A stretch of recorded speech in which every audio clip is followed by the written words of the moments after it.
Okay. We'll call the meeting to order this is Public Safety Commission, November 8th, 2021. Commissioner Balbone, will you say the Pledge of Allegiance? Will do. I pledge allegiance to the flag of the United States of America and to the republic for which it stands, one nation, under God, indivisible, with liberty and justice for all. Okay. Roll call. Commissioner Balbone, Present. Chair Berger, Present. Commissioner Hallman, Present. Commissioner Oliver, Present. Commissioner Roman, Present. Vice Chair Roche, Present. Commissioner Soon Cheong. Present. Do we have any adjournment requests?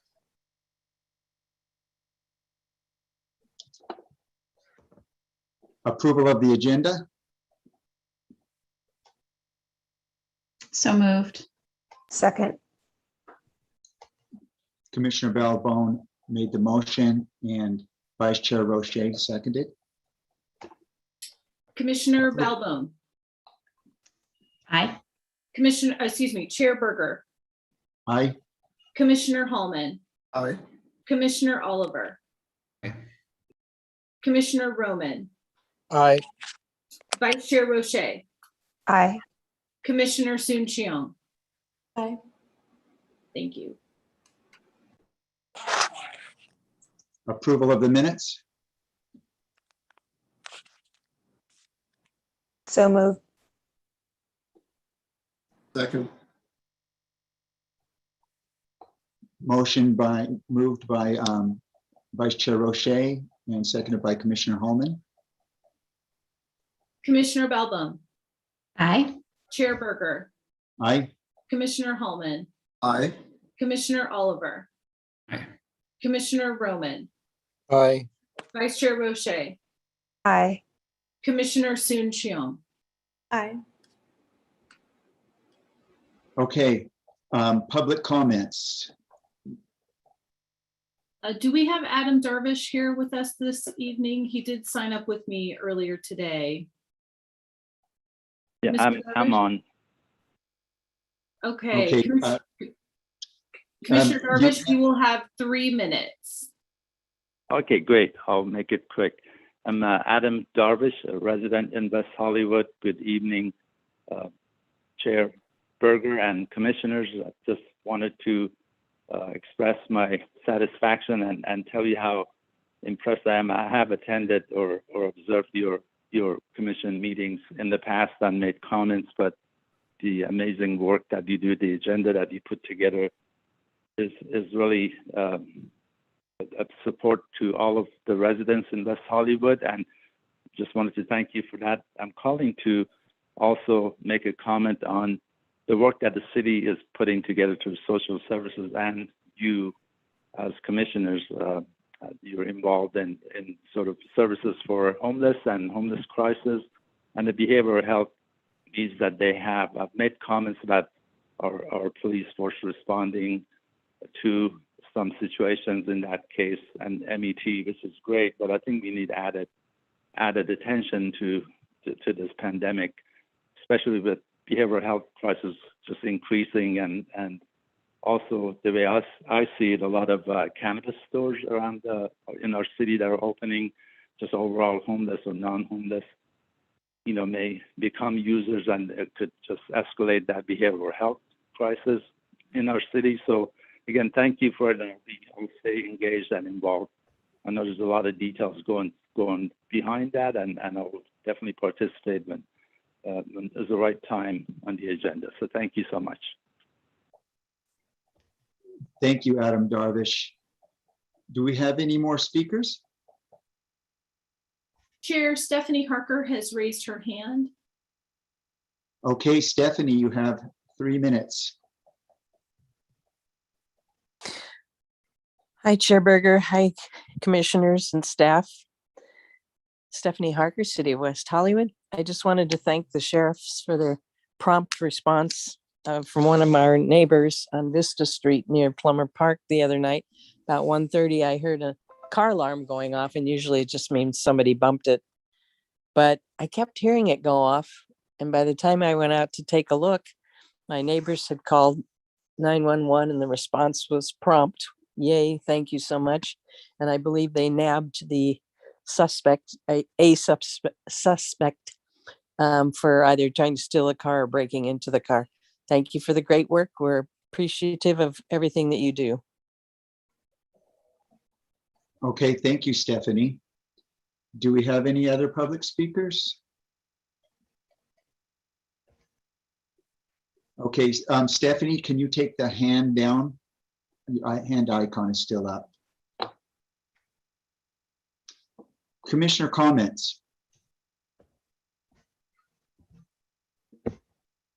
No, okay. Oh, Commissioner Balbone, sorry. I have just one and it'll be brief. After our last meeting, I did attend the Human Services Council on the 12th, just to reintroduce myself as a co-liaison with Commissioner Sun Xiang, and got a warm reception. And just during that meeting, while I was able to attend, the key focus of the Human Services Council was very much so on what's going to happen after the eviction moratorium is suspended and what that'll mean for people all across the city. So just a quick update on that front. That's all. Thank you. Thank you, Commissioner Balbone. Any other commissioner comments? Okay, I believe that we have 9A, which was the code enforcement update. Is Danny Rivas on? Thanks for coming, Danny. You got it. My pleasure. Always a pleasure to come to the Public Safety Commission. And thank you and good evening, Chair Berger, Vice Chair Roche, and members of the Public Safety Commission. My name is Danny Rivas, and I'm the Code Compliance Manager for the City of West Hollywood. I'm here to provide a code compliance update regarding our operations and priorities, as well as taking any questions that the Commission may have. Just as an overview, the Code Compliance Division consists of three core functions. The first being code enforcement, which is comprised of dedicated field enforcement officers who are credentialed and capable of issuing citations and prosecuting violations of the West Hollywood Municipal Code and relevant state codes. The second function is our business licensing and permitting team, which is essentially made up of our administrative support staff who process a variety of business licenses, including cannabis licensing, extended hour construction permits, a valet parking sign and meter encroachment permits, outdoor dining encroachment permits, and special event permits. This team also serves as the support staff and liaison to the Business License Commission. And our third and final function in the division is the oversight of the contract with the Los Angeles County Department of Animal Care and Control. So since the pandemic and public health emergency hit in March of last year, our code compliance staff has continued to provide service to the community 7 days a week, from 7 a.m. to 12 a.m. Monday through Wednesday, and from 7 a.m. to 3 a.m. Thursday through Sunday. As reflected in the staff report, you will see that the code enforcement function has overall experienced a 3% decrease in the volume of service requests processed from January 1st through June 30th of this year when compared to the same time frame in 2020. And the bulk of the requests that were identified trended primarily to quality of life issues such as noise, property maintenance, and construction. In addition to that, our code enforcement staff has continued to field requests concerning loud parties and gatherings being held on residential properties and works in tandem with the West Hollywood Sheriff's Station to address these issues. Also, as a point of priority for the division is our code compliance team also fields and addresses a number of questions and complaints regarding COVID-19 health order compliance. And right now our team is focused on the city's vaccine verification requirements. And we just had kind of a second milestone, if you will, regarding our city's vaccine verification requirements, which was last Thursday, which required businesses to have their employees and patrons that are visiting their establishments provide proof of full vaccination. Staff also consistently performs a variety of different types of outreach and education, both in the field and administrative wise, and presents to the West Hollywood Chamber of Commerce every 2 weeks on compliance related concerns.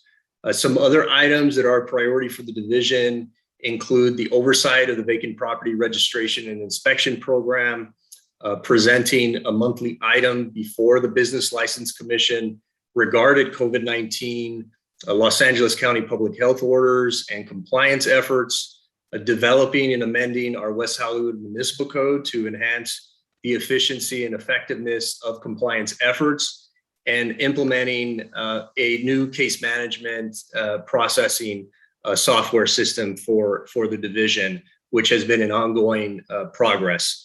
And then, as mentioned to the commission when I last attended, the division has a redesigned webpage which can be accessed on the city's website or by searching the West Hollywood Code Compliance online through any search through the internet. And the most effective way to report issues to our division is to either contact our message line at 323-848-6516, emailing us at code, C-O-D-E, at weho.org, or submitting an online request on the city's online service request application. So that concludes my presentation, and I'm available for any questions that the commission may have.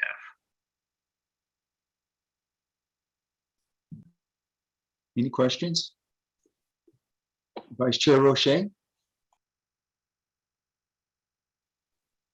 I just want to make a quick comment. I know Commissioner Holman was up first. I really appreciate the app.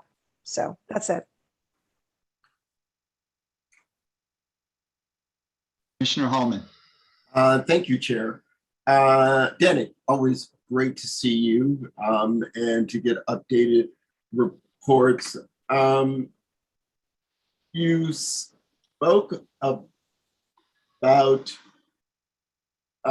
code compliance continues to address quality of life issues proactively and in response to residents' concerns and the goals and divisions. And, I'm paraphrasing, but, like cleanliness and things of that nature.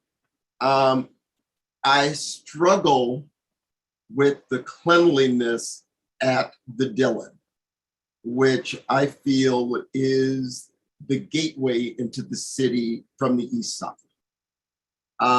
It is a problematic property.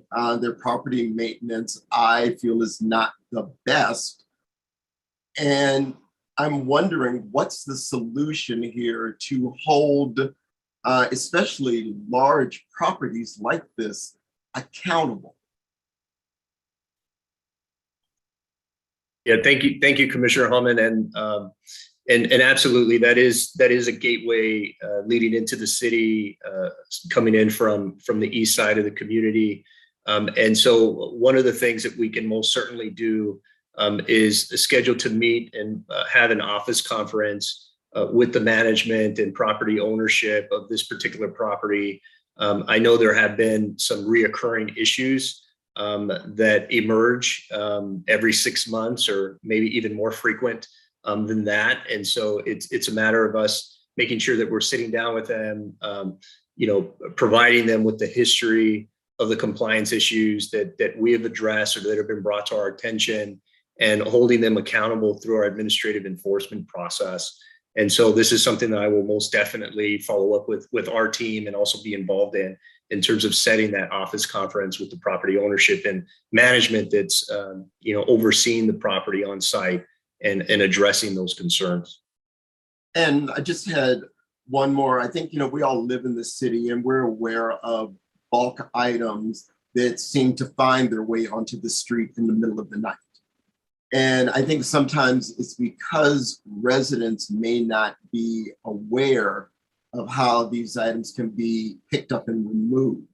So is there any way code compliance can work with landlords and property owners to maybe provide literature to them that can be provided to residents. So residents will know, oh, Athens is available. All I have to do is email or call and schedule a pickup. That way we just don't have so many abandoned things just randomly out, just hoping that someone's going to retrieve them at any given point. And I know it might not be a perfect system, but I think it might help. Absolutely, Commissioner Ullman, and I think it's a great point that you raise, and a great idea in terms of us, getting in contact with our partners internally, working with our environmental services folks, as well as our rent stabilization division, who I know has a mailer and contact list for landlords. And so tapping into that, we can certainly work on, if there isn't one already, maybe on the city's website, developing kind of like a one-sheet informational brochure, if you will, that gives all of that information kind of step by step, who they can contact. Athens, in this case, who does a great job in terms of being responsive, but of course they need to know about the location, right? And so what better is to have folks that are moving in or moving out, that are doing some spring cleaning, maybe a little early in the winter months right now, and are leaving things out, that they know the process, they're aware of it. And so we can most certainly do that based off of what you just described. So Great, thank you. Greatly appreciate it. absolutely. Commissioner Balbone. Hi, Danny. Thank you for the update. It's good to see you. I have a question regarding the shared mobility devices and the increase that you're seeing. I'm just curious, what kind of complaints do you handle versus what's coming through? And the reason for my question is we've had quite a few folks come to our commission to talk about, particularly some of our folks from the Disabilities Advisory Board, concerns about them blocking the sidewalk. Are they calling you when they're blocking the sidewalk? What are you fielding versus what other people are fielding? Yeah, great question, and great to see you as well, Commissioner Valmonza. To answer your question, and so the report and the statistics that you're seeing that are notated in the staff report are from the first half of this calendar year. And so at that same time, at the end of the first half, is when the shared mobility pilot program really kicked off. And what ended up happening at that point is all of the complaints and issues as it relates to what you just described have now transitioned over to the Parking Services Division as a result of that pilot program. So what you are seeing is what occurred before that happened. And so to answer your question though, code compliance is not involved any longer with fielding any sort of complaints or reports that folks may have regarding any of these shared mobility devices that you mentioned, blocking public right-of-ways or other issues, maybe folks not wearing helmets. I know that I've had conversations with some community members that have mentioned stuff like that. And so the best thing to do would be to contact Parking Services. And I don't have the number off the top of my head, but I know it is on their website.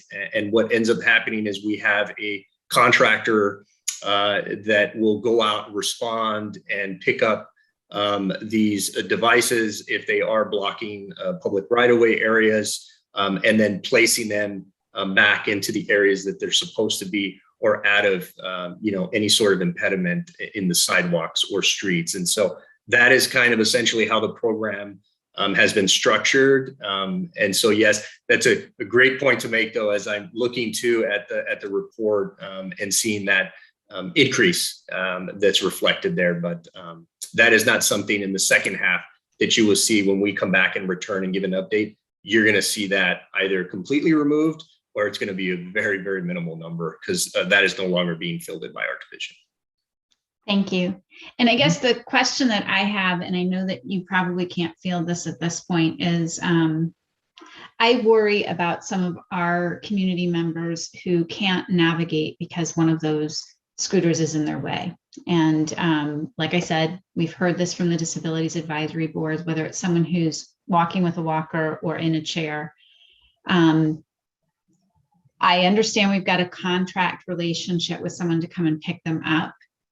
do we have any way to help those folks like immediately if they're trying to navigate the city and literally can't get safe passage? And again, you don't have to answer this, Danny, because I don't think it's you, but I'm just really curious about timing on something like that, because while it may not be police, block by block, or anyone else, my worry is now we've got a citizen who can't get where they need to go. And I don't know how quickly those contracted vendors come and pick this stuff up. So I'm specifically worried, and Kristen, it might be a follow-up around who can help remove it. I mean, as a citizen, I would, gladly, if I were in the neighborhood, come over, try to move it out of the way. But if someone calls and we're waiting for the contractor, I worry about safe passage for some of our folks. Understood. And I can also pass that on to parking services and our folks in long range planning that are both working in tandem to oversee that contract. And I know that there was an update that was provided to the city council. I don't know if it was 2 meetings ago, but I'd have to look back on that. And they are updating the city council on a pretty frequent and regular basis. And I know there is that response time average that is mentioned in that. So I'll be sure to kind of pull that up after I'm done here, and I can send that over to Kristen. And we can disseminate that to the rest of the commission as well, as they do report on that. And so my understanding is it is a pretty short time frame. But to your point, I don't know off the top of my head what's the average response time that it's taking them. Thank you. Sure. Commissioner Roman. Yeah, so I just wanted to weigh in on the scooters. I think the city made a big mistake by launching the pilot program before building a safe way for these scooters to get around the city. I know the city's working on protected bike lanes, or protected lanes just for people that are on skateboards, scooters, bikes. They're planning to put one down Santa Monica Boulevard from Doheny to La Brea. And so once that launches, then it would make sense to bring in scooters and to bring in whatever else where people have a safe way to get around the city. But right now, the people that are on scooters and on bikes, skateboards, are not feeling safe going onto the city streets. So they're going onto the sidewalks. And that scares people when they go flying past them. But I don't think there's been any serious accidents. I don't think that a scooter person has really hurt somebody. I don't think that a biker has really hurt somebody. So, but people have been getting hit by cars on bikes and on scooters. So, and when a scooter is in the way of somebody that's trying to get by in a wheelchair, it'll take too long for them to sit there and call some number and wait for somebody to come. They should just ask somebody walking by, can you give me a hand? I mean, I was in a situation where I saw somebody on a wheelchair and there was a scooter kind of in the way. You just help them out and move it out of the way for them. But I just feel like it's a little bit like over dramatized. It does suck to see them, tipped over in the middle of the sidewalk, but I don't think it's hurting anybody. I don't think anybody's been in any kind of serious accident. And I do think the city screwed up by launching these programs without first building protected lanes for these alternate use vehicles to travel in. But they are on their way to doing that. And when that launches, I would say put a pin in this pilot program and wait until we have safe lanes and then relaunch. And then I think that would solve a lot of our issues. But the everybody complaining about the scooters, I don't think that there's been any serious accidents. And I mean, so I don't know why it's such a big deal, but it doesn't seem like a big. Thanks. Thank you, Commissioner Roman. Do you have any questions for Danny Rivas? No. Okay, thank you. Vice Chair Roche. Thank you, Chair. Actually, this might be actually a question for Shay, and correct me if I'm wrong, but maybe this might be an opportunity to utilize the hospitality services of BBB as they're making their routes And if they witness something like that, I feel like they're the ones who are constantly on their routes. And so they're our eyes on the ground. So I don't know, this might be a really great opportunity to work with their services as hospitality, but without kind of overstepping. Shay, what do you think about that? In all honesty, I would hope that they were already doing something like that, but I can definitely bring that to everyone's attention, and we can begin something like that. Definitely. Do they all have the app? Shay, your people, they know how to input into the app? Yes. Okay, good. So when you say the app, does that mean BBB is going to take a picture of it and submit it into the city app, Chair? Is that Yeah, what you that's mean? usually, I mean, if they want to, because that gives you the location and everything, and code compliance can see exactly what you're referring to. Okay. Yeah, Sounds good. We can definitely put that in our sites, definitely. Just something to be mindful of. Awesome. Yes. Thank you so much. And I just, on Okay, go ahead. that subject too, Chair, I just wanted to make mention that, if our code enforcement officers are patrolling around or in between inspections, which they frequently do pretty much the bulk of their day, if they do see something that a scooter that happens to be on its side and it's causing an impediment, they will stop and get out, and they will, move that into the parkway or another location. That doesn't require them having to load it into their vehicle, right, and store it, which is what that separate contractor that I mentioned is doing. But just know that we are trying to do that as well, and chipping in and helping out as much as we can. So, and I'll be sure to reiterate that to the team during our division staff meetings. Yeah, Shay, do you guys pick them up move them out of the way too if they see them, the scooters? Again, I would hope that they do. They haven't been necessarily assigned to do that, but I would hope that they are. And I would probably lean towards more of the guy that you would see on foot versus the one that's on bikes that would be addressing those issues. Okay. Any more? Danny, do you guys do like a footbeat kind of a thing? All of those photos that the neighborhood watch captain sent in really were, I didn't realize he brought up some really good things. And a lot of those, I was thinking you guys might be able to jump on those a little bit early before somebody contacted you. Do you guys do like a beat? We don't. We are trying to maximize the resources that we have to the best of our ability.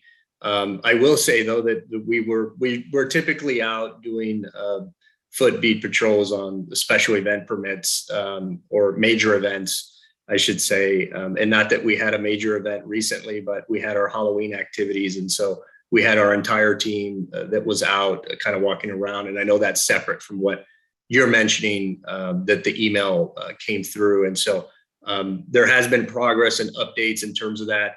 I will just be straight in saying that our staff is not proactive, and meaning that they're just driving around looking for code violations and opening up cases. We just don't have the ability to do that because we would probably find a lot more issues that are out there, but they are quite busy with the reactive complaint, that we receive and respond to. But based off of what the input and feedback was that was provided, we will most certainly give a little more attention to those streets. So Are you pretty maxed out? Your people are busy running pretty much constantly, or? we are extremely busy, Okay. extremely busy. Yes. Kristen, would that come before city council at the safety on the 15th? Would that be included as a possible need? For enforcement for this, Yeah. Chair Berger? No, it's not part of the existing staff reports that are being, that were turned in this morning anyway. Okay, we want to make a note of that.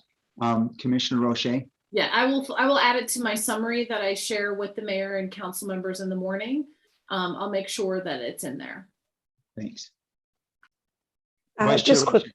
Thank you, Chair. I just want to quickly say thank you also to Danny Rivas, the tremendous work you've done. I know on a personal level, he really came through for me this summer for the property, the abandoned property next door to where I lived. And I couldn't have asked for a better response and efficiency and communication, et cetera. I mean, with your leadership, I truly am so grateful for the work that you do, and just, yeah, so big fan over here. So thank you, Danny. Danny, I just have I want to rapidly go through these. You can just answer them just like one word, couple words. What are the signs of public right-of-way requests? 1, 2 is, well, go ahead, just real brief. What is that? So those are signs that have been placed out, say either in the sidewalk areas or even in the parkway areas. So the parkway is the strip of grass between the sidewalk and the street. So if somebody places a sign out there that they're not approved for, that are out in the right of way that may be also obstructing pedestrian access, then that's what that's referring to that we would address. Okay, so those kind of signs, what do they indicate anything? Are people, what kind of signs are they putting out there? Is it any kind of safety they're concerned for? No, so it's commercial signs. Okay.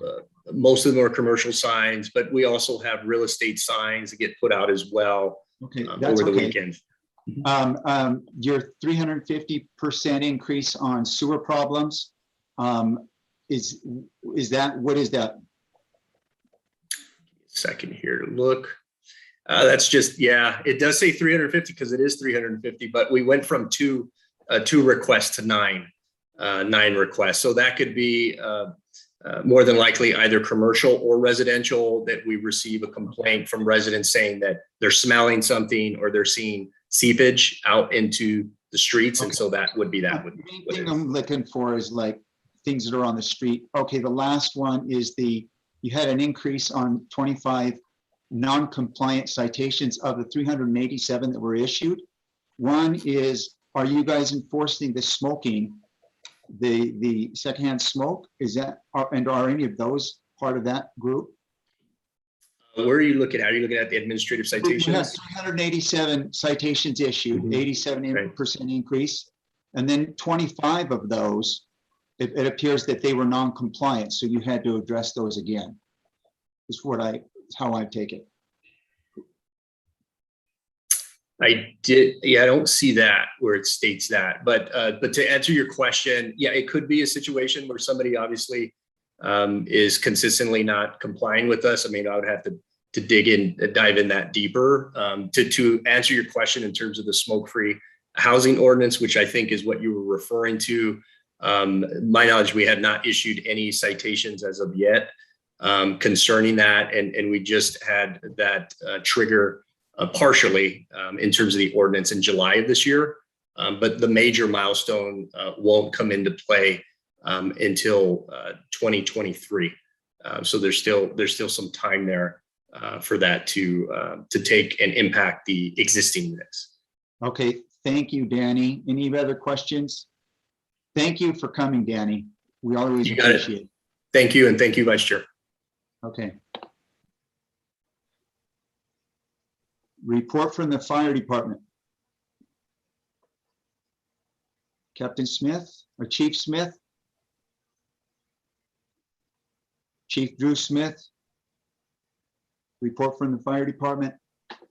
Okay, we'll move on to block by block. Chair, let's give them just a second. Megan, are you with us? I see them both in here. Yes, I'm here. I'm reaching out to him right now to see if he can. Okay, so we'll move to block by block and circle back with you. Thank you. Sounds great. Shay, you don't need to read through the report. Just, is there anything unusual or anything that you're kind of excited to tell us about improvement ideas you've been working on? Nothing so much. Well, good evening, everyone. First of all, sorry about that. Nothing so much unusual. We have had some successes with the trolley. This has been our first complete month, so pretty excited about that. Seems like the residents and or patrons are enjoying that, our presence, and the guys seem to be enjoying the ride themselves. Also, we've kind of started to put a little bit more heavier patrol towards, in the East End anyway, towards the La Brea and Santa Monica area to try to, for preparation for the possible kiosk that's going there. I have noticed that there have been a little bit of clearance, so that's good, but it could be because at the dealer right now, they have looks like what they're fixing on some plumbing aesthetics from on the outside of the building. So the transients necessarily don't have a place to sit right now. But we have been doubling up on presence around there, trying to just prepare for what's to come. And we're looking forward to that as well. Also received some information actually from Commissioner Hallman about our possible decrease in presence at Plummer Park. So we increased that as well as best as we can. I think that we had rectified what the situation was at that moment. So that's about it for right now. Any questions about anything? Any questions? I just have one, Shay, about Yes. your safety, and I see that you've had ambassadors be attacked by homeless people or transients or whatnot, and that you also, well, first of all, I want you to speak a little bit about to your safety, and how you feel about it, how you guys are making sure everybody's safe, the block by block guys. I mean, we're fine. Again, we do bi-weekly trainings. Again, we're not here to wrestle or do any of that stuff anyway. Things are going to happen. It's the nature of the job. But we do try to keep ourselves as safe as possible. Again, at nighttime, we double up as far as patrol goes. In the daytime, we are patrolling solo, but it's a lot more light around, a lot more visibility. And we have quite more few guys on the daytime than we do at the nighttime as well. So any situation that ends up happening, we'll go over that situation, assess it, address how we could have did things better, so that we're more prepared if we are to face that same situation again. But again, we do have bi-weekly training, so we're always on the ball with that as best as we can be. Okay, and I just want to finish this, what I was on here. You guys, and Lieutenant Mulder, maybe you can listen to this as well. The ambassadors, when they report a situation on a requesting, you cannot report a situation on a requesting party's behalf. And then that means the party has to report it themselves, which means the party has to do twice the work, and it could cause delays and frustration. So they have to contact the sheriff themselves. Lieutenant Mulder and block by block, maybe you guys can think of a way that, or maybe commissioners could think of a way to prevent that extra step. You don't have to answer right now. Maybe you guys can think about that. Commissioner Roman? Yeah, hey, hi, Shay. Hey, how you doing, Ron? How you doing, Danny? Good. Why don't your guys carry pepper spray or a billy club or any kind of protection? It's just not what our company does. And I think that's kind of what separates us from a lot of the companies that's out there.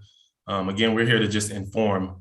We're not here to engage in any type of physical activities at all.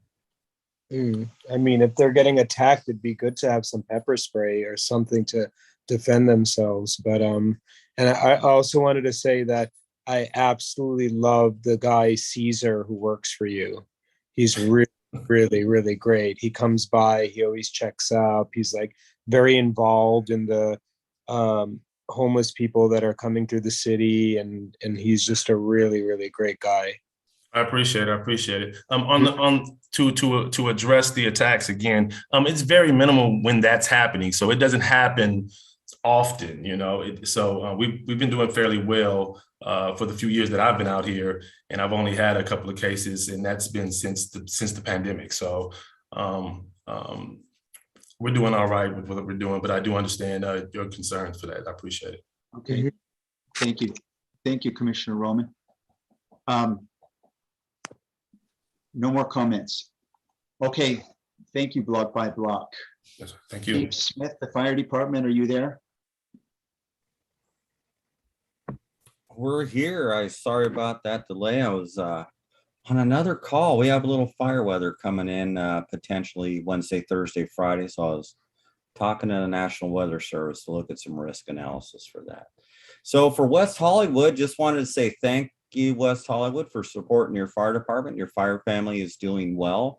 It has been busy in West Hollywood as we know we get into the holidays, and I'll start with the run volume that we have, and it's been normal. We've had a lot of rubbish fires, as you can see in the report. So they all have been pretty benign in nature, but any of those rubbish fires have the potential to lead to bigger fires.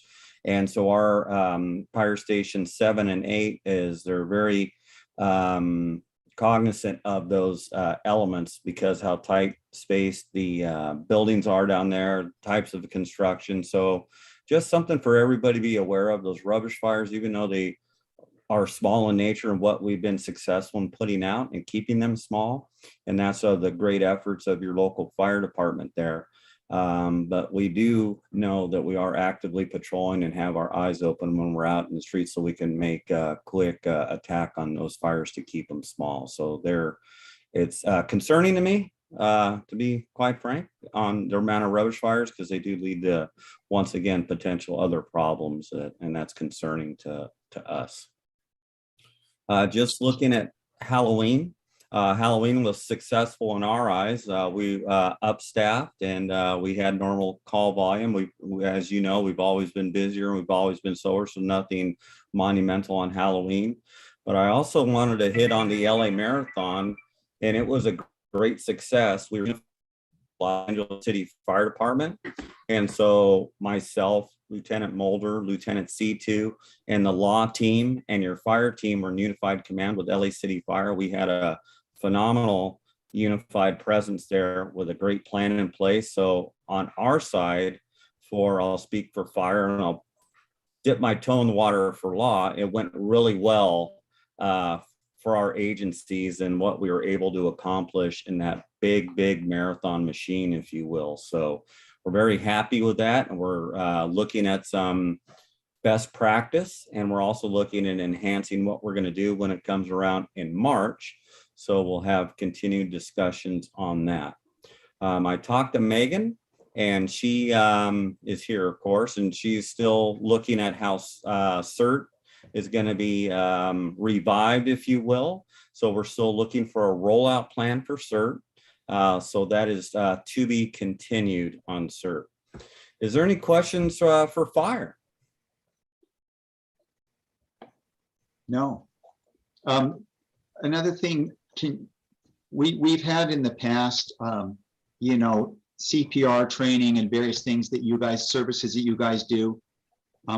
Before you were here, Chief Smith, I think I asked you guys to come to my building and give like a training for the people, and they really appreciate it. We had a few buildings do that. Oh, great. Maybe you guys, maybe that's something our commission can address, or maybe you guys can come up with some ideas and present them to us about how you can get out and with training, education, and things to the residents. Maybe you can do that next time. Sure, we have a program to do with Sidewalk CPR. So I'll talk to Megan and see what the best outreach is for the community. And then we'll talk and see what we want to target. So we can have as much participants as possible, because we hate to put all our time and energy into this. And we really would like a good participation rate, but it's all begins with advertising and campaigning that. That's a great idea. Okay, yeah, just bring the list to us. You can even email it to the commission so they can so they can have a heads up and be prepared to talk about it. Commissioner Balbon. So I'm liking where you're going, Chair Berger, and I noticed that in our work plan that we're getting to shortly after this, there's an item on CERT and there's an item on educational. If we were to circle back with you, what would the timing be? Is January a good time? Because we're just going to start assigning due dates to some of this stuff. So I figured you brought it up, might as well ask if Megan's looking into it.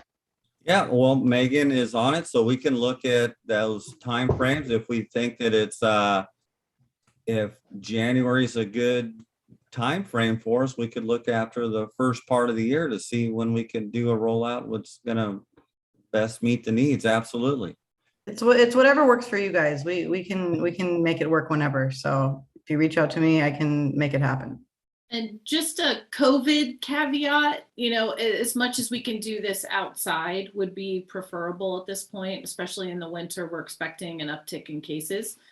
So Chief, as you're thinking of options for us, we'll try to think of locations for you, assuming the weather is good, to try to give you outdoor spaces as much as possible. Okay, yeah, yeah, if we could do it outdoors, it'd be better, especially if we had great weather, it'd be even better. Perfect. Thank you, sir. Thank you. Thank you. Commissioner Hallman. Thank you, Chair. Chief, something that's always been a big concern of mine, surviving an apartment fire when I was in college, is just something that's still with me. Is there anything that you can suggest to the commission that maybe we can help the city with to prepare landlords just to make sure that all heating units are up to code and safe for residents to use as we get into winter? Okay, so first and foremost, it's going to be smoke detectors. Best early warning, also carbon monoxide detectors within the homes. As the buildings age or things become more prevalent, if you will, with malfunctions, hands down, best. Several things come to mind. I could talk for a long time on these topics, but the big one is going to be smoke detectors, carbon monoxide detectors, and also people within the community knowing their exit routes from their apartment. Rather, because I'm sure that everybody is a creature of habit. And so what we need to know is, what are our alternatives? We have a primary exit plan, and then we have an alternate exit plan. That's what we need to look at. And so we can do some education on that if you'd like. But those three elements, if you will, which is the smoke detectors, carbon monoxide alarm, and your exiting, primary and alternate exiting in case of emergency. Okay, thank you. Staff, I don't know, maybe this should have been something that I mentioned with Danny, but are there any policies and procedures that are in the code that building owners need to adhere to? Because I consider this, like I said, this is very personal to me. Surviving a fire, it's quite a traumatic event to have to live through. And if I look at this as a public safety issue. Right. So yes, there is they have to be in compliance with the fire code.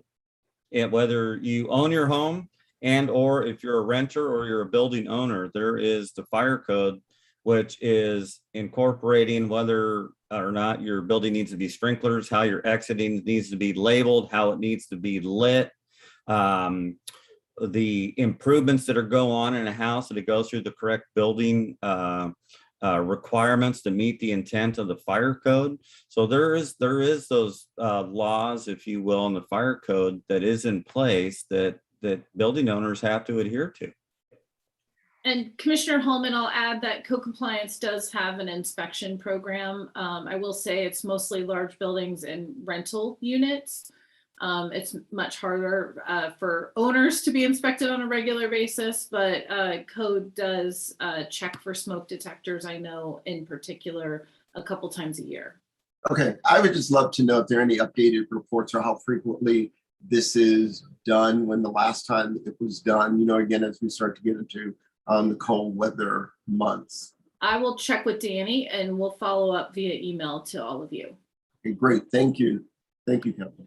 Yeah, you bet. I just have a quick word on that. We had a big fire in our building. The flames were coming out of one of the apartments and up over the roof.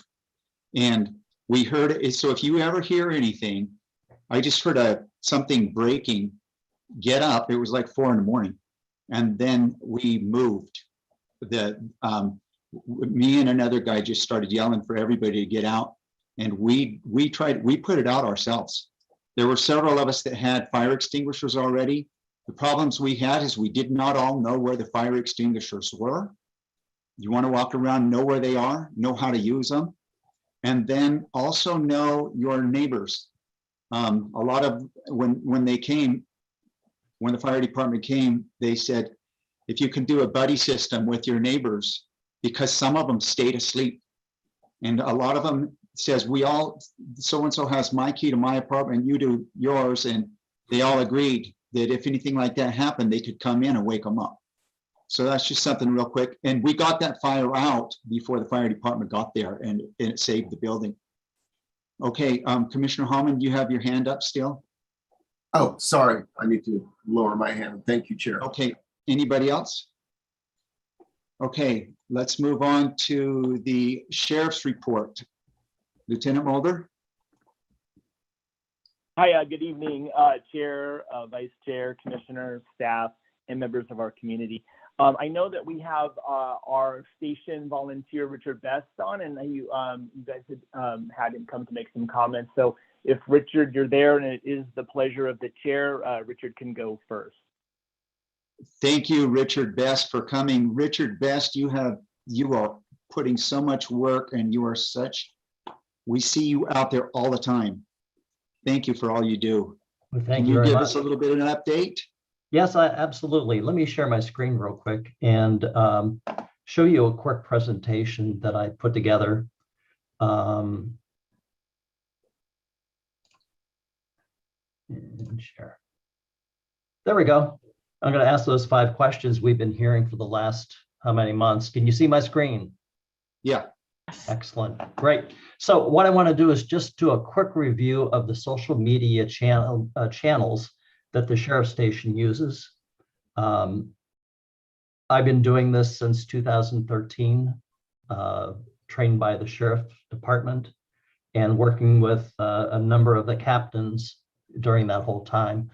And so what I want to do is share, this is what we're doing, and make sure everyone's up to speed with what we're doing. And so Facebook, the way that we use Facebook is there's a lot of repetition you'll see with the different social media channels. The weekly crime report goes out in that. If there is a special event, for example, like the marathon, that information goes out in Facebook as well. A lot of articles that we put out, it might be about keeping your vehicle locked and don't have anything showing, tips on keeping mail secure, catalytic converter thefts, a number of tips that we put out through that channel. If there's any special bulletins or missing persons, it goes out through that channel. Twitter, we put out daily tips. So for example, every noontime, there is an article that goes out, just a short piece. Here's an example here. Don't become a victim of vehicle burglary. Every day, there is a daily tip. I also put out watch commander notifications. So every time a watch commander comes on, I put the name of the watch commander and the hours that watch commander is going to be on, and the hours that they're going to be there, plus the telephone number for the sheriff's station. The way that I used Twitter was yesterday, I had a number of posts. I had queued up a lot of stuff to post during the day. Whenever we learned that there was a backup of traffic on Holloway, I put out that there was traffic backup. And I also live tweeted the street reopenings. So we're hoping that that's helpful for people if they're interested in when we're going to open the street back up. As soon as I find out, I tweet it. WehoSheriff.com is the station's website, and there's a lot of information on that site. There is an Ask the Captain feature where folks can send a message to our station captain. There's information about our station jurisdiction. We get a lot of inquiries about incidents that happen in LAPD territory. And so I have on the website what our jurisdiction is. Where's the map? What's us and what is another law enforcement agency? Information that folks might want to know about how to get a report, how to get tickets taken care of, how to get a restraining order, information on Crime Stoppers that I'm going to speak to in just a little bit. We do have syringe drop boxes, information on letters of agency, and then frequently asked questions. We use our website, I call it brochureware. I hope that makes sense to folks. It's not a site that is updated daily and hourly like weho.org. Our site is, we call it brochureware. It is information available to our residents that may want to go in and find, information like that. We use Instagram as well. So there are some of the station deputies, and I also posted this. Perhaps it might be photos that were taken during their shift.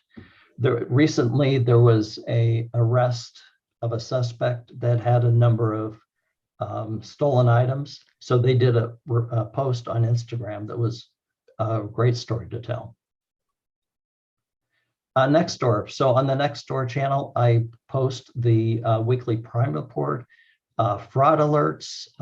We did a series of articles regarding fraud incidents that were happening in the city of West Hollywood that ran a couple of years ago, and then I reran it recently. And then Nixle. The channels that I just showed you are mostly, you have to go to. If you go to Facebook to get information, or you go to Twitter. Nixle is a service that is push communications. So you can sign up with Nixle in order to get alerts from the sheriff's station. I know that the city uses Nixle as well. So you can subscribe to get information. So I use Nixle for the weekly crime reports. I use Nixle for special events. So all of the street closures for LA Marathon went out via Nixle. So if you're not the type of person that goes to social media and would like to get a Nixle message, either a text message or email message, you can sign up through Nixle. No cost, of course. It's easy to use.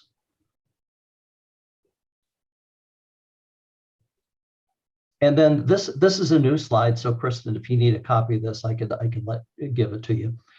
Crimemapping.com, I wanted to also bring up. Crimemapping.com is also a push service where you can sign up with them in order to get regular updates on crimes that take place. So these are part 1 crimes. You can have an email sent to you on a daily basis that will list what happened. And I'm gonna say it one way and I'll explain. What happened last night? Here's the asterisk. It's what happened when the report was put into the system. So it feels daily. The truth is there may be a day or 2 lag. But there are, for example, the image that I show on the screen, I put in the zip code of 90069, which is where I live. But it shows a burglary that took place in LAPD territory. So it's not a sheriff department report. It is a report of crimes that happened around my home. Okay, so it's you can go on to crimemapping.com if you want just to take a look at what they have, or you can sign up also to receive an email message with that information. And that's my report. So if you have any questions regarding our social media, I'm happy to take them for you. Thank you, Richard. Kristen, the person that puts the videos up on YouTube, can you ask them to put this in the description? Because this is a good explanation. And if they can, even the spot where he starts to talk about this. And then the second thing is, can we look at possibly taking these slides and putting it on the WeHo.org website and the Public Safety Department somewhere, a page in there? Yes, and Richard, please send me the most up to date with that new slide, and Tori will follow up on the best places. For now, it's with the commission packet online. Like if you were to look for it tonight, that's where it is today. But we'll have it live somewhere else as well. Yeah, somewhere kind of permanent. Okay, any questions? Commissioner Balbon.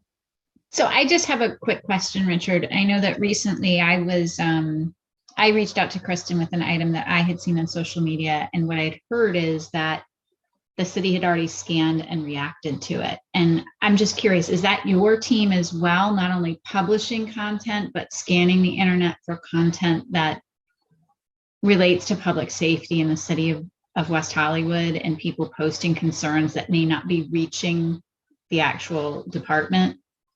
That wouldn't necessarily be me. Now, certainly, whenever I'm on social media, if I see stuff, because I look at all the prominent channels, if I see stuff, I certainly get it to Sergeant Lapkin or Lieutenant Mulder.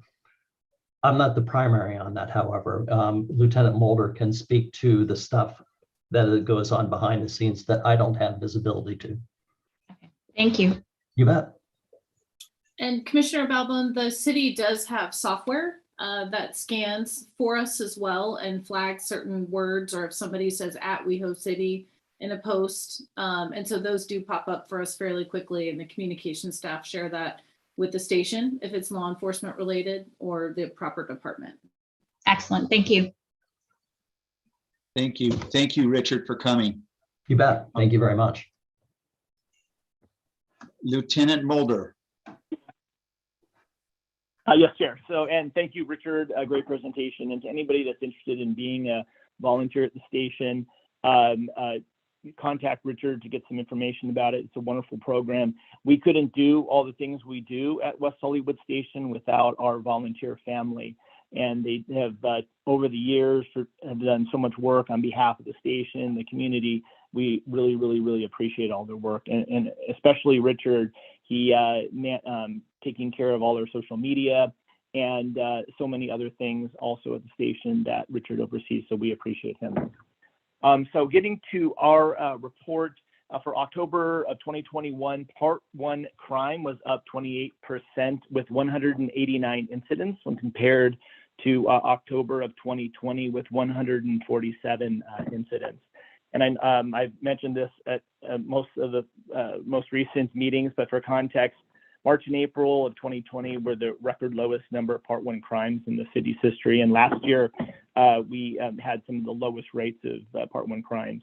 We usually average prior to the pandemic 180 to 220 Part 1 crimes per month. So this year to date, Part 1 crimes are up 13% when compared to last year at the same time. So the west end of town was up 96%. The city center was up 37%. And the east side of town was down 48%. Part 1 crime breakdown, we had 62% on the west side. We had 23% of the Part 1 crimes in city center and 15% on the east side. For the month of October, grand theft and petty larceny were really driving a lot of the numbers. We had 39 pickpockets at the clubs and bars. 26 of those were felonies and qualified, obviously, for our Part 1 crime statistics. Other burglaries were also up from commercial sub-garage, mailrooms, and a couple vacant apartments. As you saw in the report, robberies, we had 10 last month. 6 were armed, 4 were strong armed, but we've been working with Beverly Hills Police Department and the Los Angeles Police Department and our headquarters detectives on these particular cases. And as you know, unfortunately, we had a homicide last month at 7316 Santa Monica Boulevard. Our Homicide Bureau is handling that case, and currently there's no new information. We continue to conduct saturation patrols and plainclothes operations and other types of operations with our cops and entertainment policing team. We have did several robbery suppression operations last month, and we'll continue to do those till we can get those numbers down. We also conducted a couple pickpocketing operations because, as you saw too, those numbers have been up. We also have our bikes up and running, and we fielded our bikes with our cops team and entertainment policing team members on several operation days on the east side and the west side, and we will also be going to city center as well. We continue to monitor the situation created by the marijuana dispensary Cookies, which is located, as you know, in the city of Los Angeles on Melrose and Kings Road. For October, there were no issues reported. As Chief Smith talked about, the Halloween carnival went the Halloween night without a carnival or a city-sponsored event went well. We only had 2 arrests, and both of those were battery arrests. We had last Friday our station golf tournament, our memorial golf tournament on Friday, honoring Lieutenant Jimmy Farrell, Detective Amber Least, Reserve Detective Harry Morton, and Deputy Sue Kim. And the golf tournament was a big success, and we thank you to Tim Conway Jr. for hosting that event for us. As you also know, and the Chief Smith spoke about, the Los Angeles Marathon was this past Sunday. The event went very well. We obviously had no law enforcement issues regarding the event, and everything went off well.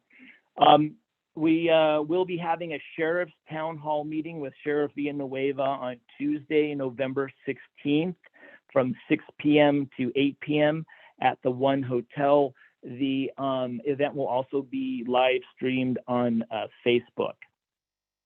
We put out our, as you heard about our social media from Richard Best. As he spoke about, we put out a lot of things on our social media about street robberies, sexual assault prevention and nightclub safety, distracted driving, bicycle safety, and many other things. And again, thanks to Richard for keeping that updated and that information flow.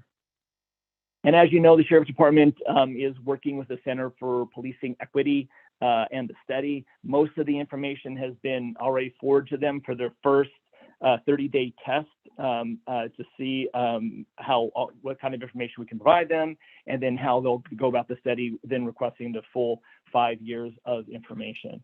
And with that, it concludes my report. If you have any questions, I'd be happy to take them.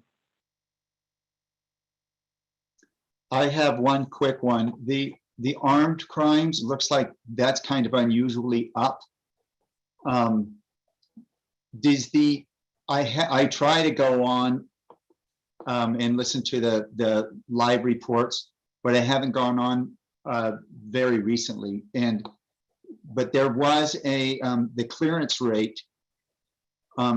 Is that still, what is the clearance rate right now? And can you explain what the clearance rate is? Because that's what they thought that a lot of this could be happening.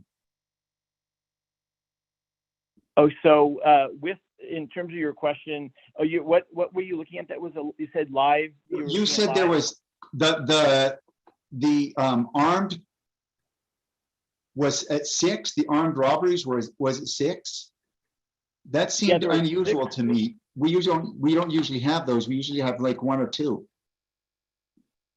Yeah, in the last several months, we've had some armed robberies, obviously, in the West Hollywood area, and so our detectives and our neighboring cities, LA City as well as Beverly Hills, have also been experiencing the same issue. So our detectives here at the station and some of our headquarter detectives, as well as LAPD and Beverly Hills, have been working together on these issues.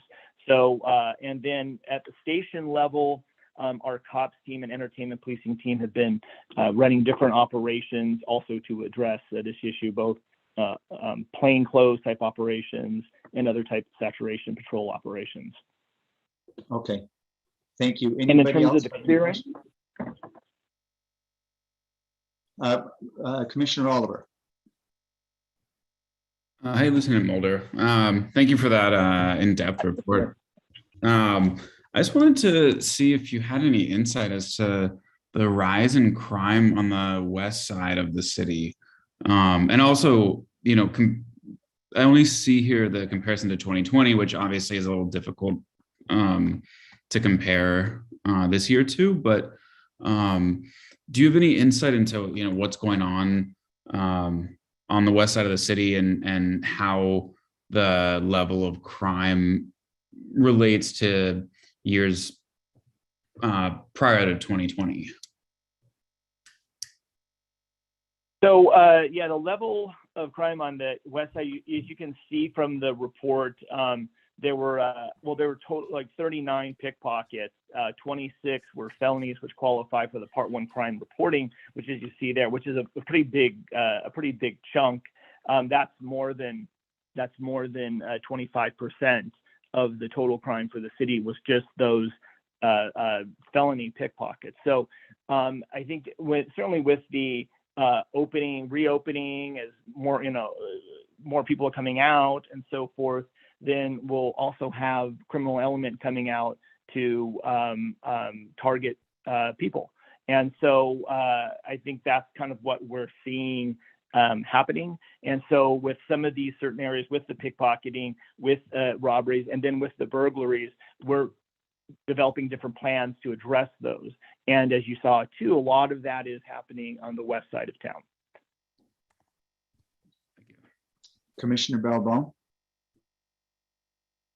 Thank you, Lieutenant Mulder, for your update. I just wanted to ask about the 4 rapes that occurred in the city. How many of them were retrospective, how many are current month, and then just anything more that we're hearing about the updates we had from a lot of different folks coming to our meeting and on social regarding the potential that they were getting something put into their drinks, and any updates you have on that. Yeah, so with regard to the rapes, we did have, we had 5 reported for last month. They were all timely to November of 2021. They weren't like, prior or last year or anything like that. Of those, there were 3 of them wherein the 2 individuals met, or they had known each other. They went back. 2 of them, they went back to a vehicle. 1, I think they went back to someone's home, and at some point said no, but it went further, and then a rape occurred. So those are the circumstances of 3 of them. Another one, an individual felt like they had been raped. They kind of blacked out, so they weren't sure, and that was reported, and they went, and I believe that one also, that individual went and to the rape treatment center to have an examination.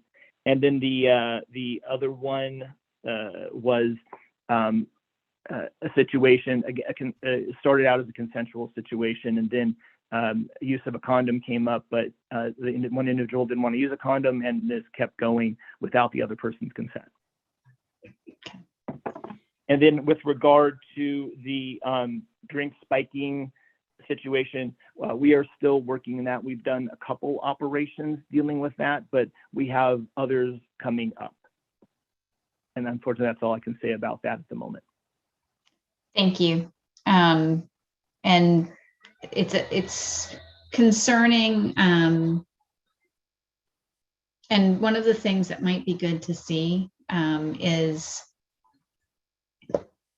and I want to put this in proper context, from a safety perspective, I would like to understand how often potentially our various bars and others might be able to help with some of these rape situations when and if someone is blacking out or has reached a level of intoxication where they're not safe. That's a concern. And I know you mentioned at least one where the person said they blacked out, but I want to respect people's privacies and people's right to have a good time, but it's concerning that we've seen that trend. And I I know you're looking into it, but I'd like a way to make sure that our bars are looking out for people like that. And yeah, we agree completely with that, to your concern about that, because and our entertainment policing team does, as I've mentioned in the past, has a very good relationship with management and security at the bars and clubs. And a lot of these issues that we talk about here at Public Safety, or when we're looking at the crime statistics and what's happening out there, they are going and having, our entertainment policing team is going there and having those conversations with management and security and staff about what we're experiencing, talking to them about, ways they can identify those issues, encouraging them to call us if something doesn't look right, to come in and intervene and help before something bad happens. So we do at least have those contacts. We have that dialogue with them. We're making them aware of the things that we are seeing happening and asking them, which they are. They've always been very cooperative with us, and they've been really good partners with us to call our entertainment policing deputies during the evening if they see something that doesn't look right, and getting us involved. So, and we'll continue to encourage them that way. Thank you. Commissioner Holman. Thank you, Chair. Good evening, Lieutenant Mulder. I'm just curious, any updates on hate crime statistics? Oh yeah, so I think we had talked about. I know you wanted doing like a monthly update with hate crimes. However, our monthly, as we discussed, the monthly hate crime numbers haven't been vetted by our hate crime task force, so sometimes they're not necessarily accurate. But we do have accurate reporting of hate crime numbers twice annually, both 6-month reports. And so we do have our 6-month report coming out this Monday at the city council meeting, and they will be going over those crime statistics, and I can report those then at the certainly for the next Public Safety Commission, and as we discussed, do those twice a year. Okay, that would be great. Thank you. And maybe we can, if you're going to have those at the next city council meeting, is that the next one, I'm guessing? Maybe Kristen, you can send them to Kristen so we can get those. So, Chair Berger, it will be reported in the 6-month update, and it will be under unfinished business. So you just want to click on that report. And the reason I'm directing you to the whole report, because I believe there are other things in there that might be of interest to the commission. If you can't find something, please let me know, and I will cut and paste out the page that you're looking for. But please look under unfinished business probably Thursday. Packets will be posted for Monday's council meeting. Good, thank you. Commissioner Roman. Hi, Lieutenant Mulder. So did I hear that? Did I hear that correct? You guys are you have the bikes and there's cops now biking around town? Yes, so we do have the bikes. We and our cops and entertainment policing team on our operation days, we are doing biking patrols in the city and in their regular duties as well. I think I did get I think the first day we did field them, I got a text from Commissioner Hallman saying he did notice the bikes rolling down I think his street or one of the streets nearby on the east side. So yeah, so we do have 4 bikes. We have deputies out and about on them, and we'll continue that. Wow. That's very exciting. It'd be great. I don't know if we're can see like a schedule. Like, what is the schedule for these people? Are they just going out once a week, or is it Monday, Wednesday, Fridays from 4 to 8? Do you have some kind of schedule that you could share with us so that we can kind of understand when these police officers are out? So with our bike team schedule, we don't have a bike team and we don't have a particular schedule. So what we're doing, like I mentioned, is during our operations during the week, where we have a special operation, like I talked about, dealing with robberies, or dealing with burglaries, or dealing with pickpockets. We use different methods to conduct those operations. Sometimes plain clothes, sometimes saturation patrol in police cars, sometimes foot beat, and now we've introduced as part of that a bike team or bike patrol. So, and then in addition to that, we just have been doing our operations. Like then we'll start the first hour, we'll do some bike patrol down on the east end or on the west end. And then we're going to make sure we get city center in as well. So we don't have a set schedule. There's only a certain number of folks that are bike trained that can do it. And there's only 4 bikes. So we don't have a set schedule yet. And then on the regular duties, either the cops team during the day or the entertainment policing team during the night, depending on how their night or their day is shaping up, we can then field some bikes during the day and during the PM shift on their regular schedule. So yeah, we don't have a set, any kind of set schedule for bike patrol. It's just part of something that we incorporate into our total patrol package using different things we do. That doesn't sound very exciting. The cops walking the beat. So I talked to 2 neighborhood watch captains, and they said that they've been asking for 8 years for cops to walk the beat. What is why can't we make that happen? Or are you guys against it? And if so, why? And then if you're not against it, why can't we just do it if everybody's asking for it and it's proven to be effective? I have personal stories of growing up in New York City and having cops that worked in our neighborhood, and it's 100% effective to have neighborhood policing like that. So are you for it? And if you are, then why can't we make it happen? And B, if you're not, then why are you not for it? So I am totally for it. I agree with you completely, Commissioner Roman. I love the foot beats. It'd be great to have, deputies on foot all over the city all the time. I totally agree with you. I think it's a fantastic program. But here we are, and then here what we are currently, the situation we're currently in, we do have some money from the city that we really appreciate it, that does pay for supplemental foot beats Thursday, Friday, Saturday, some part of the day and in the evening. And there's only a certain amount of money. So we can't go beyond that or hire more than that because there's only a fixed amount of money to do that. So we do that.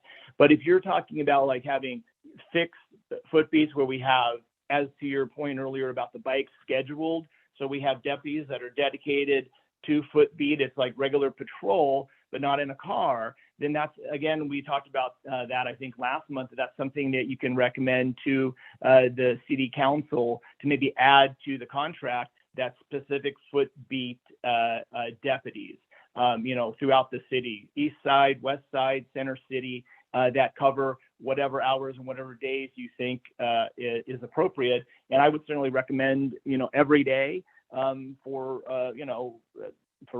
most of the day and most of the evening. So whatever the pleasure of the Public Safety Commission is on that. But I'm totally in favor of that, totally agree with that. That would be something I think, as it sounds like what I'm hearing you're saying, something we need to add to the contract to make it a full-time dedicated program.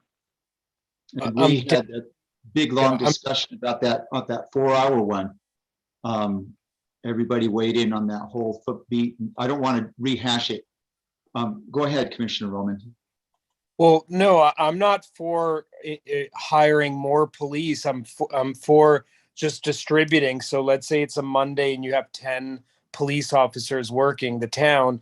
Maybe 2 of those are patrolling areas where the crime was higher. You said on the west side, crime has increased significantly. So not hiring more people, just redistributing and saying, okay, these 2 are not going to get in a car today. They're going to hang out on this corner and this corner. I was the same with block by block. I didn't want to increase. I just wanted to redistribute and try out different things. And it can just be like a pilot kind of thing. So are you open to just redistribute the police that you already have? Or does that not work? Yeah, with regard to the patrol deputies that we currently have out, that's not going to work. They need to respond to calls. They need to be in their cars to respond to calls. and for them, and because a number of patrol deputies we have are dedicated to answering calls and doing that type of thing. We don't have enough to pull out of there to walk foot beats. So to your point, we do use the supplemental money we have from the city to hire on overtime those foot beats, which I described, Thursday, Friday, and Saturday nights. Then we also, with the teams, I've have them just distributed them throughout the city to do different foot beats, to do the bike patrol and other things. But also they have a lot of other responsibilities too that they have to attend. So we don't really have enough people to do all of that.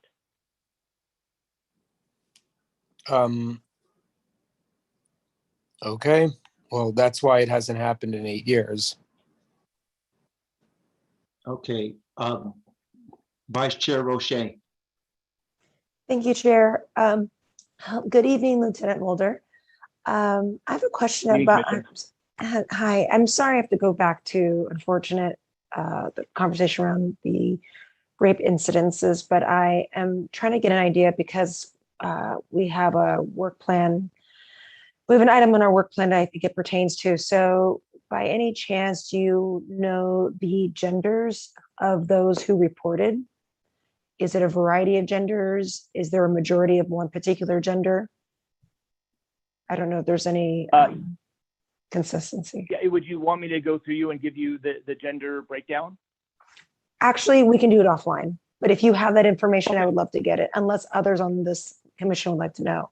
But I can always report back at a later time once I get that information from you offline. Okay, we can talk offline. Okay, great. Thank you. Any more?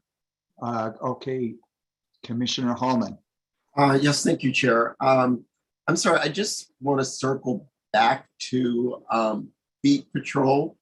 And I completely understand what Commissioner Roman is saying, but isn't this something that we've all discussed and maybe felt was beneficial to the city? So with that being said, should we not agendize an item and discuss this further so maybe we can make a recommendation to council to augment staff? Because we've all talked about the familiarity of beat cops being on the beat, on the corner, knowing the community. And if we're just pulling them out of cars randomly, how is that going to happen? I think it's a twofold. They need to be there to serve and protect, but I think they also need to be there for the level of comfort for residences and businesses.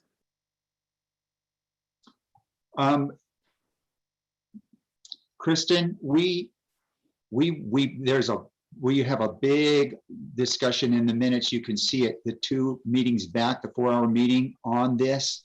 Is that enough to give to the city council before their November 15th meeting, or do you want to?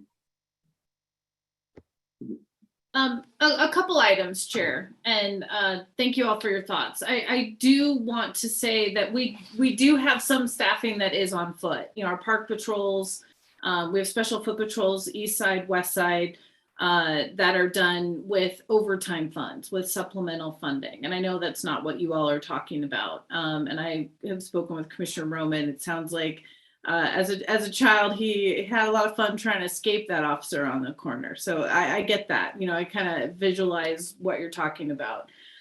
With regard to altering the sheriff's contract, that's usually done during budget time. Council may give us direction on November 15th in a very varying directions. We'll have to see how that goes. For tonight, your comments cannot be in the staff report as staff reports were turned in this morning, which is why you all met on Friday. But I always send a summary email every morning to the city council with kind of the highlights and your main points, and then I attach full minutes for them. And so I will definitely include this in there. I will also say you all have talked about a lot, kind of in a lot of different directions. If we want to include some of the conversations from Friday, talking about exploring, getting rid of the contract, And we're also talking about expanding the contract. So there's a lot going on here. So I think we should let city council sort through kind of the bulk of what we've given them. But please be assured that anything you recommend this evening, I will be sharing with them in a morning email tomorrow. Okay, Lieutenant Mulder, I just want to state something that's bothered me is you rely on the overtime, and it sounds like that's kind of hard to get. I don't know how many hours these people work, and I personally, that's not. I would like us to be a little bit more agile in being able to adjust. I just want to say that because we're relying on that overtime, and it just doesn't seem like it's helping. Commissioner Balbon.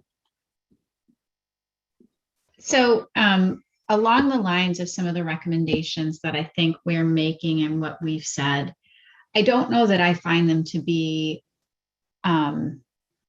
incongruous. And my reason for saying that is I think we've said repeatedly that we want a different way to do community-based policing. And this commission and many of the constituents in the community have said, in their eyes, what that means is whether it's in a car, whether it's on a bike, or whether it's foot patrol, having assignments that allow the community members to get to know the officers, the businesses, to get to know the officers more directly. I'll use the example, Lieutenant Mulder, of you coming to this meeting. Many people in this community have gotten to know you, enjoy working with you, and think you're top notch. And I do believe that with more familiarity with the officers and more engagement with the officers, not at a point of conflict, but at a regular passing when there is so much tension in the community, that's what we're asking for. And I don't know that that always means more budget either, because in my day job, we have to do a lot more every day without spending more. So I just wanted to say that out loud, because I understand that in the current model, asking for those things means paying more for them. That might be part of what the problem is. So when we asked the other night for recommendations from the sheriff's department to meet the community's needs, this is exactly the kind of thing we were asking for. And I know Commissioner Roman put it eloquently when he kind of brought this up. So I just wanted to kind of rehash that in my mind, because that's the gap. And we agree with you. We're on the same page. And what you're talking about is different than what I was just talking about, if that makes sense. And they do go together. And I will also say during the pandemic, a lot of those normal outreach things were canceled. The monthly coffee with the cops, the regular neighborhood watch meetings, the youth activities league had to go online. So kind of some of our normal feel good, meet your neighborhood deputy activity has been paused during COVID as well. Now, were we doing it perfectly? No. Do we need improvement? Absolutely. But we've gone more than 18 months without those normal touch points. Even just, the deputy saying hi to people in Plummer Park before the Public Safety Commission would start. We're all online now, where Lieutenant Mulder would normally be out front, just kind of chit-chatting with the parents, picking up their kids, and people walking through the park. So, we're hoping that once we get the pandemic under control, some of those things that happened organically will come back in. And then obviously any, ideas that you all are suggesting for improvement, we can implement those as well.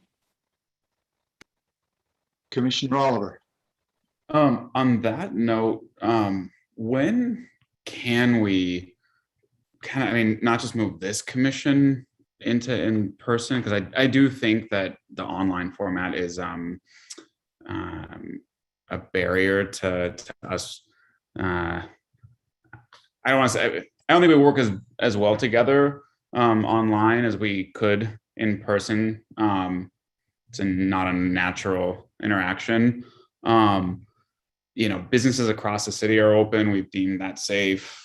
Like at what point we're all vaccinated, we'll be getting boosters if we haven't, you know, at what point do we kind of join with the rest of the city, you know, in resuming normalcy? And, you know, it's safe for bars to be open. It's safe to have restaurants open and stores. And I think it should be safe for us to have, you know, our law enforcement interacting and then our commission interacting with the community.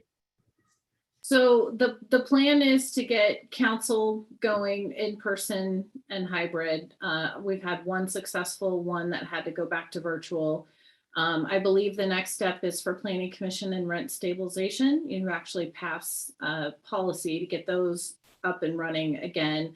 And then they're going to let the other boards and commissions follow. What the timeline is, I know everybody supports sooner rather than later, but that's kind of the outline of how the city clerk is getting us back in person. Thank you. Any more? Thank you, Lieutenant Mulder. Okay. Thank you, everybody. Update on cookies. I think he did that. Anybody have any questions?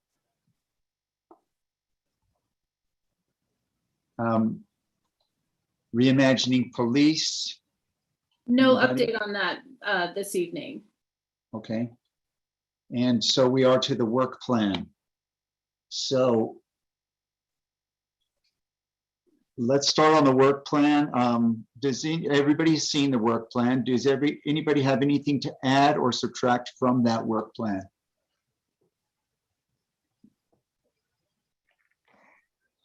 Okay, then. Vice Chair Roche. I would just like to suggest to the commission, possibly adding an item regarding the dockless mobility program thing that's launching in July. I foresee that being an ongoing issue, and I have a feeling we're going to be receiving a lot of input from the public. So something to consider as an ongoing work plan item that we could be looking at. And then something else to consider is, I know we've received. Oh, sorry to interrupt you. Before you move forward, which goal did you want to attach that to? And I will. 6 is the only one I could think of. Okay, I think Does that's does that make sense? Okay. Absolutely. Okay. And that goes for the next item I'm going to suggest, but it's not attached to at all, just based on public comments that we've received, is climate change as a public safety issue. I am not a climate change expert at all, so I cannot lead this conversation, but I'm just planting the seed. I'm not asking it to be added on the work plan. I'm simply just planting the seed for my fellow commissioners to think about. Thank you. Okay, anybody else?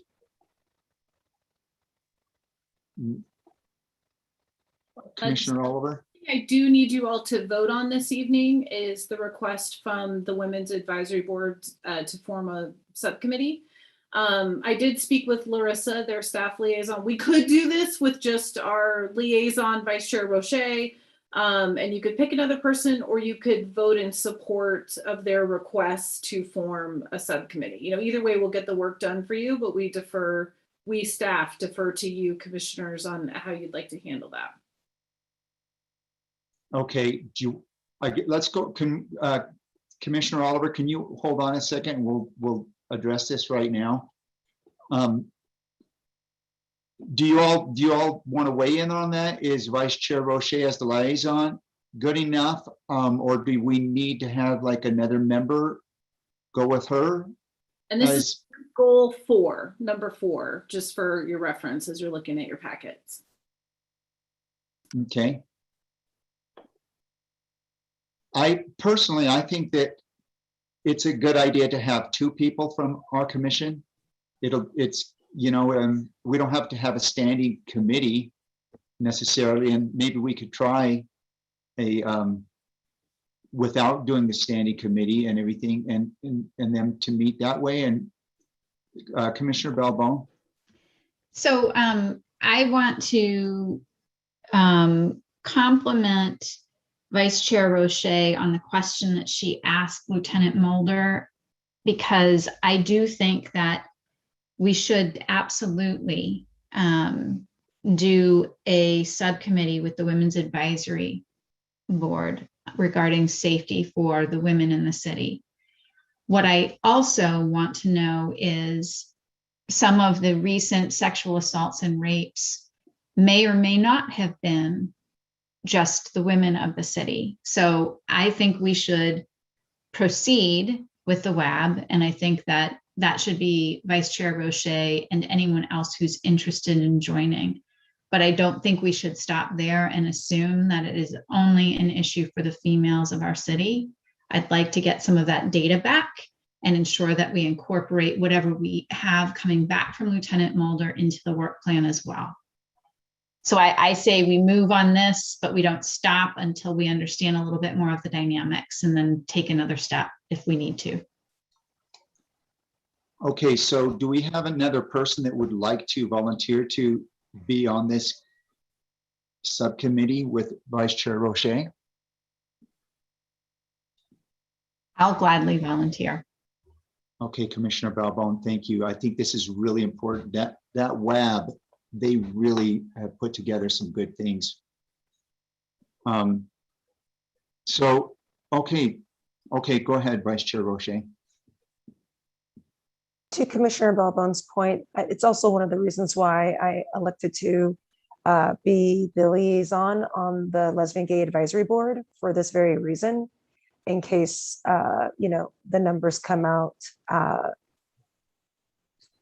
as they may.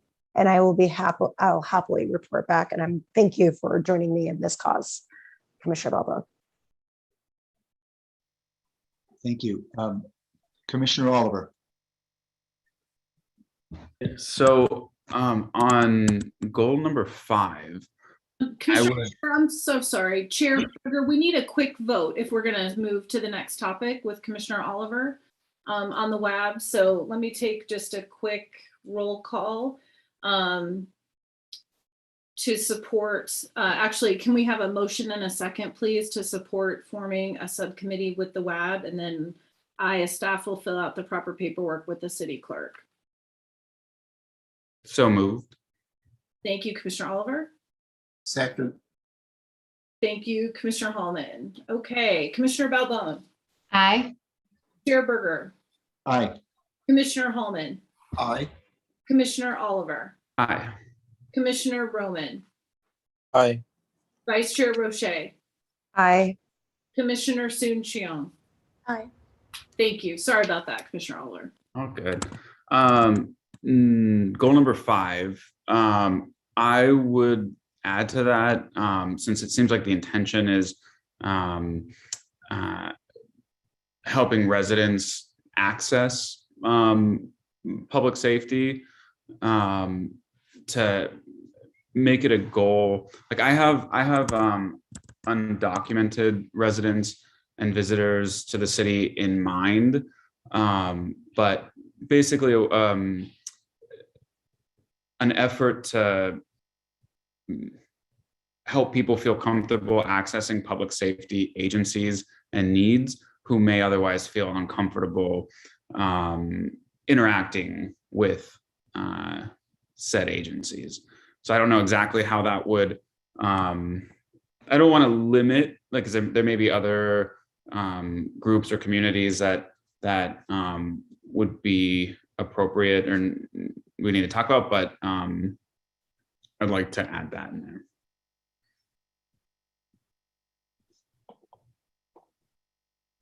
Okay.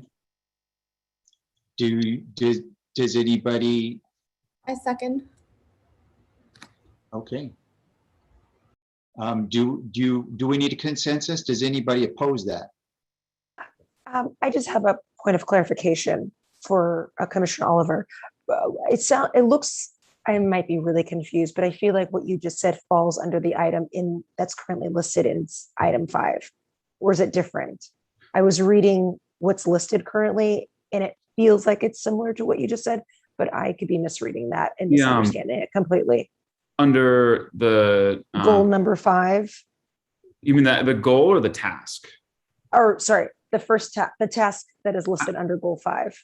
I just wanted, sure. I just wanted to specify, because it is broadly on there, but I just to make a specific effort, because it's a unique need. I think I don't want to say it's just undocumented individuals, but I can't think how it would apply to another group, but a group that face that the exact agency they would need to interact with is an agency that they might feel would put their status in jeopardy. So I just feel like it's a unique need outside of the broader one. So I'm thinking that if we keep it general, those kinds of things could fall underneath that as well, right? I don't know if we need to go specific. I just want to make sure that it doesn't fall. I want to make sure that it stays on the, like, in the needs of undocumented people are often kind of not considered. I feel like even in social justice conversations. So the reason why I'm proposing a separate category is just to make sure that we don't, ignore that need. I mean, if we can keep it and not, not let it fall, out of the conversation. Could we put an asterisk and write including something like that, so that we make sure that we don't forget that? If you think that would be helpful. Kristen, does anybody oppose that? What I can do just to keep the meeting moving is I can work offline with Commissioner Oliver on some wording, because just remember, this is a living document, so it'll be attached to your next agenda as well. Awesome. And we can kind of revisit it if it doesn't make sense to the rest of the commission. At that point, like if the wording I have isn't exactly what we're looking for, I should say we could try again. But and Kristen, do we need to agendize something like this? Because I think we're probably going to want to touch on the work plan each meeting. Yes, the work plan will be on each meeting going forward. It may be like our equity update where we didn't have anything new from CPE or any of our other guests to report this evening. It might be 30 seconds, it might be an hour conversation, but it will kind of always hang on your agenda. Just so it's a good reference point for what you all are working on. Okay. Commissioner Sun Cheong. I'd like to add to goal 4, which is around making policy recommendations to promote community-oriented policing for the fair treatment of all. And this is mainly looking at supporting the Center for Policing Equity, which actually takes its source data from the Sheriff's Department. So the only basis from which to make policy recommendations is data from the Sheriff's Department. And so I would just like to flag that it's likely necessary that we will need alternative analyses and basis for analyses in order to understand how actually to fairly treat all residents, particularly undocumented residents.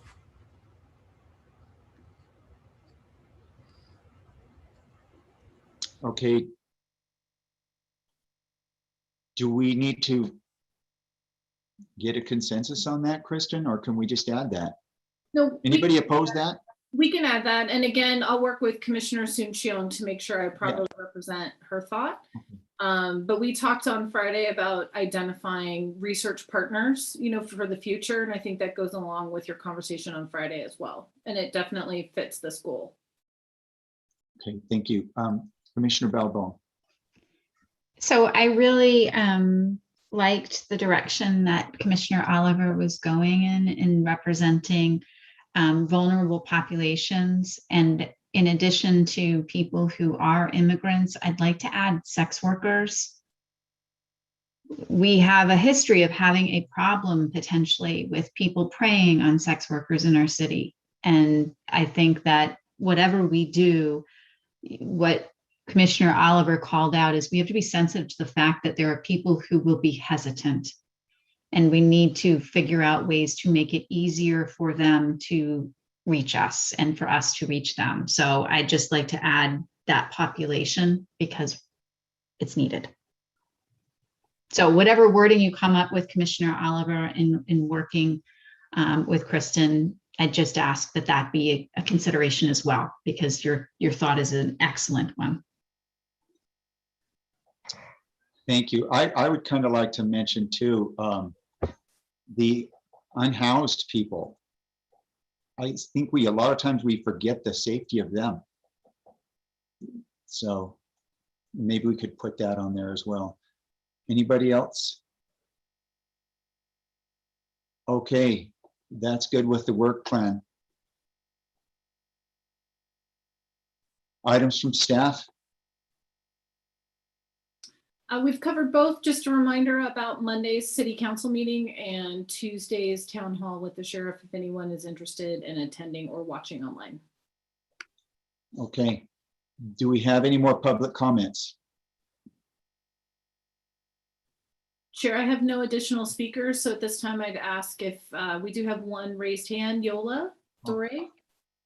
Go ahead, Yola. You have 3 minutes. Good evening, Commission. Yola Dore speaking for myself, a 30-plus year resident of the city. I'd like to speak to you this evening about the scooters. Whereas I know they're a lot of fun for young people, I did personally have an experience. As some of you know, I walk with a rollator walker.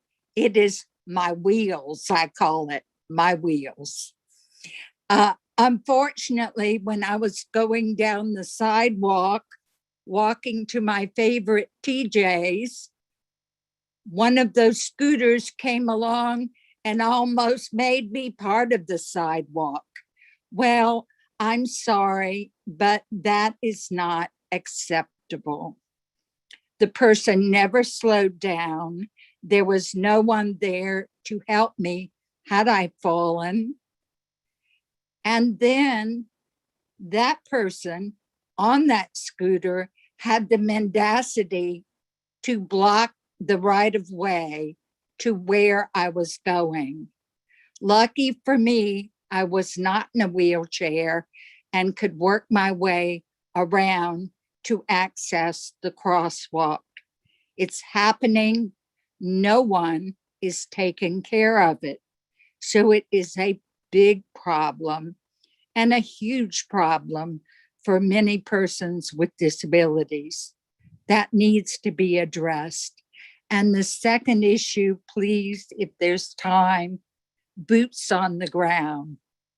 A number of years back, when the sergeant that they honored in the golf tournament, Sergeant Jimmy Farrell, was here with us, many of the officers with the department then were out and about our east side. They took time to know the many residents that live over here in spite of our diversity. It was a wonderful time. It still is a good time, but let's really try to go for that. I appreciate what your Commissioner Danny Roman said, and I identify with that, even though I'm not from New York. Anyway, thank you for addressing so many things. So much thanks to staff, our fire department, and our sheriff's department for keeping those of us safe. Good evening. Thank you, Yola Dore, for all of your years of contributing to the city. Okay. Items from commissioner comments. Commissioner Oliver. Just real quick on what Yola said. I do, I hear what you're saying, and I agree. There's no other example that I can think of where we have, businesses or people leaving any property out, in the public right of way in a way that could make the public right of way inaccessible to, people with mobility issues or disabilities. I've been to cities where bikes and scooters work really well. They've got a dedicated bike lane that you don't have to, ride between traffic and cars parking, where people can scooter and bike safely. But that infrastructure doesn't currently exist in our city. So I would definitely like to explore ways that we can, if we can keep it and make it safe for people, that would be ideal. So I'd like to keep that conversation going in our commission. Thank you, Commissioner Oliver. There's kind of a lot that has been going on with the bicycles as well. We can probably get an update from the Bicycle Coalition as well, because they've been working on that. Commissioner Balbone. I just wanted to take a moment to recognize Chair Berger, Chair Roche, and the rest of the commission. I've been on the commission for a while. And although this version of the commission has had some tumult, I really think we're making really strong progress. I know we don't all see the same views and eye to eye, and I don't think we've solved everything, but the level of engagement and passion that I see people bringing to the conversation is inspiring. So I wanted to thank everyone and to just say that out loud. So thank you to our chair, our vice chair, and to my fellow commissioners.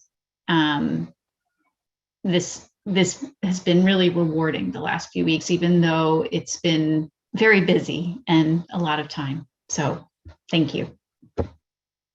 Thank you, Commissioner Balbone. I totally agree. This is an unusual group. It's a really, really good group here we've got, and I think we're going to do something. Any more commissioner comments? Okay. A motion to adjourn. Do we need to do that? Okay. Holman, Commissioner Holman. Oh, sorry, Commissioner Hallman. Sorry, it's an afterthought. Just piggybacking on what Commissioner Balbone said. I think we've had a great meeting tonight. And I know we've had some tumultuous times, growing pains, family feuds, Hatfields and the McCoys. But I personally think that's great, that we all don't necessarily see eye to eye, because I feel then we'll do better work. I think our eyes will be open to other possibilities. And it's 7:59, everyone, and we may be wrapping this up. It's quite impressive. So thank you, Chair, Co-Chair, and all my fellow commissioners. Good job this week, everyone. Really impressive. Thank you, Commissioner Holman. Yes, diversity of thoughts and ideas and unconventional, that adds value. That really adds value to the city council as well. Okay. Do we need a motion to adjourn? So moved. Yeah, you can make a motion in a second. Second. Do the roll call. Okay, Commissioner Roche made the motion, and Commissioner Oliver. Vice Chair Roche and Commissioner Oliver. Roll call. Chair, we don't need a roll call. You can be adjourned. Okay, thank you, guys. Let's keep improving. Good evening. Have a good night, everyone. Good night, Bye-bye. everyone. Good night. All right, thank you.